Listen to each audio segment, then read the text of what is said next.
हा जो म्हणून सह्याद्रीचा उपयोग तुम्ही आज सह्याद्रीमध्ये आपण ज्यावेळेला खरं म्हणजे कुठल्याही मराठी माणसाला सह्याद्रीच्याबद्दल वेगळं काही सांगायला नको, पण त्याच्या ज्या गमती आहेत ना, ती गंमत त्यातली एक अशी आहे, संभाजी राजांनी बुधभूषण या नावाचा जो ग्रंथ लिहिला आहे त्याचा जो उपोद्घात आहे, त्या उपोद्घातात संभाजीराजे हे असं म्हणतात की हा सह्य पर्वत कसा आहे, तर शत्रूला असह्य होणारा हा सह्य पर्वत आहे. बरं, आम्हाला सह्य आहे सगळं इथे जे काय आहे ते, पण तो शत्रूला मात्र असह्य होतो.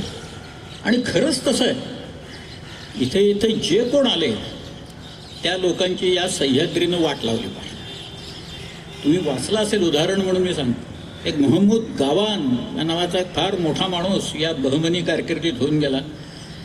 तुम्ही कधी बिदरला गेलात तर त्याचा एक मदरसा आहे महमूद गावांचा. तिथं महमूद गावांचे फार गोडवे गाळले जातात तिथं, त्याचे मुत्सद्दीपणाचे, त्याचे कोण मॅनेजमेंटचे. महमूद गावांच्या पत्रांचा संग्रह रियाजुल इन्शा म्हणून प्रसिद्ध आहे, आणि त्या रियाजुल इन्शामध्ये त्यांनी वर्णन केलेलं आहे सगळं.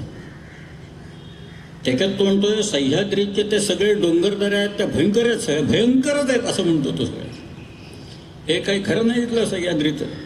आमचे जेवढे लोक गेले तेवढा सगळ्यांना त्रास दिला, या सगळ्या सह्याद्रीने त्रास दिला, इथल्या डोंगरदऱ्यांनी दिला, नद्या नाल्यांनी म्हणजे भयंकर आहे ते, सांगेनच मी.